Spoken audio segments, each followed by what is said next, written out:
Selamat pagi, Bapak, Ibu dosen dan teman-teman semua. Di sini saya akan menjelaskan sedikit tentang aktivitas pengendalian via TABK. Perkenalkan, nama saya Sri Monika Wulandari Brutarigan dengan dosen pengampu Bapak Andri Zainal SE MSI AK PhD dan Ibu Rini Herliani SE MSI AK. Nah, dalam teknik pengauditan berbasis komputer, kita akan menemukan audit sampling, di mana pada audit sampling ini kita akan mengumpulkan data-data yang saya ambil ini berasal dari Excel. Jadi berbentuk komputer yang digunakan yaitu Excel. Data ini akan dikumpulkan berdasarkan random sampling. Biasanya, audit akan mengumpulkan data berdasarkan bulan transaksi terbanyak. Di sini ada nomor urut, nomor bukti, tanggal, customer, dan penjualan. Inilah data-data yang diperlukan dalam audit sampling, yaitu terkhusus pada berbahan komputer yang berbasis Excel. Nah, lalu yang kedua itu adalah pengumpulan data. Untuk pengumpulan data ini saya menggunakan aplikasi, di mana aplikasi yang saya pakai itu adalah Atlas. Nah, pasti teman-teman bertanya, apa sih aplikasi Atlas itu? Jadi, Atlas merupakan sebuah perkakas audit berbasis Microsoft Excel untuk kantor akuntan publik.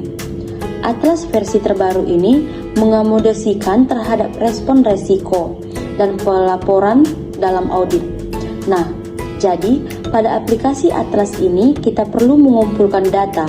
Di sini data yang dikumpulkan itu berkaitan dengan data materialitas. Sejauh mana sih materialitas tersebut untuk memberikan opini bagi auditor. Nah, di sini memuat beberapa data. Teman-teman dapat melihat penjelasan di gambar yang telah saya tampilkan berikut. Nah, yang ketiga itu adalah penelaahan analisis. Jadi, yang dimaksud dalam penelaahan analisis dalam audit merupakan evaluasi informasi data yang dibuat dengan mempelajari hubungan yang logis antar data yang meliputi perbandingan jumlah-jumlah yang dicatat atas harapan yang dikembangkan oleh auditor. Nah, jadi berdasarkan data materialitas yang telah dibuat, maka kita perlu melakukan penelaahan analisis, yaitu apakah data tersebut merupakan materialitas atau tidak. Nah, data yang saya temukan di Atlas ini merupakan data yang tidak materialitas. Maka, pengujiannya kita membuat atau menceklis data tersebut merupakan data yang tidak materialitas. Nah, lalu yang keempat itu ada kalkulasi data. Tahapan atau teknik selanjutnya dalam pengauditan berbasis komputer adalah kalkulasi data. Di kalkulasi data ini, kita perlu melakukan perhitungan. Berapa sih jumlah dari kalkulasi data setelah dilakukannya penjualan, pembelian, ataupun transaksi lainnya. Di sini teman-teman bisa lihat, ada kalkulasi data, ada persenannya, ada jumlah penjualan atau transaksi yang terjadi selama perusahaan berlangsung.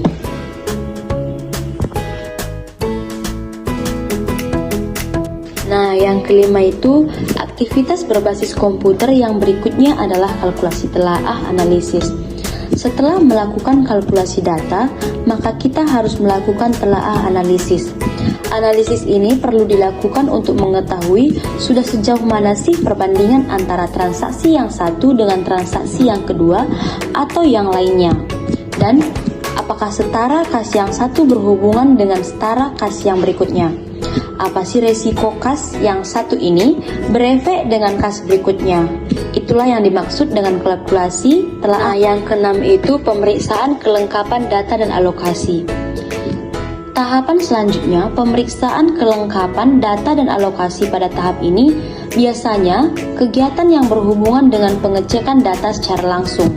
Nah, di atas ini ada beberapa pertanyaan seperti memberikan pertanyaan, terima pemesanan dari pelanggan atau pemberian atau penjualan, berapakah yang terjadi.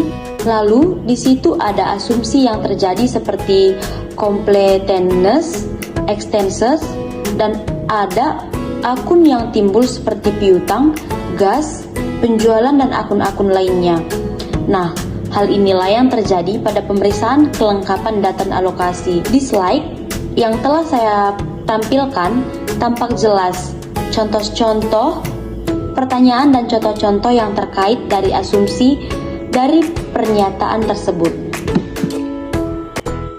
Nah, yang ketujuh itu adalah membandingkan integritas data. Untuk tahapan teknik audit berbasis komputer selanjutnya, membandingkan integritas data ini dilakukan untuk melihat kelengkapan, kebenaran, dan keakuratan. Jika integritas data tidak terpelihara, maka suatu perusahaan tidak akan lagi memiliki hasil atau laporan yang benar, bahkan perusahaan dapat mengalami kerugian. Seperti yang kita ketahui, integritas untuk berkaitan dengan tujuan.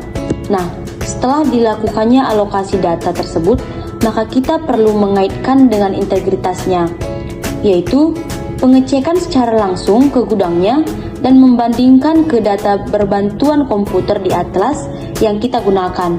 Setelah pengecekan dilakukan, maka kita akan mengetahui bahwa integritas data tersebut dapat kita percaya. Nah, yang terakhir itu adalah membandingkan dan menganalisis data.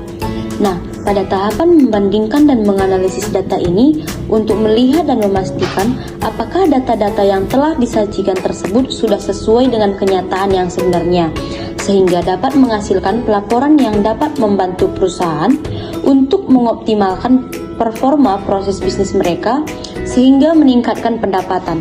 Seperti pada contoh yang saya tampilkan ini, terlihat beberapa jumlah akun-akun yang akan dibandingkan dan akan dilakukan analisis data.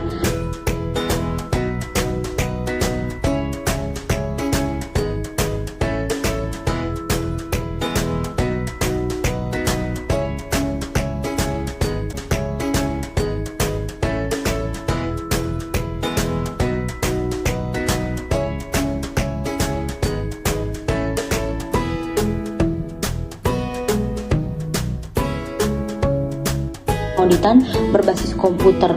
Nah, biasanya teknik perbantuan komputer ini dapat berupa Excel maupun Atlas, maupun aplikasi lainnya yang digunakan untuk memudahkan auditor dalam melakukan pengauditan dalam memberikan opini.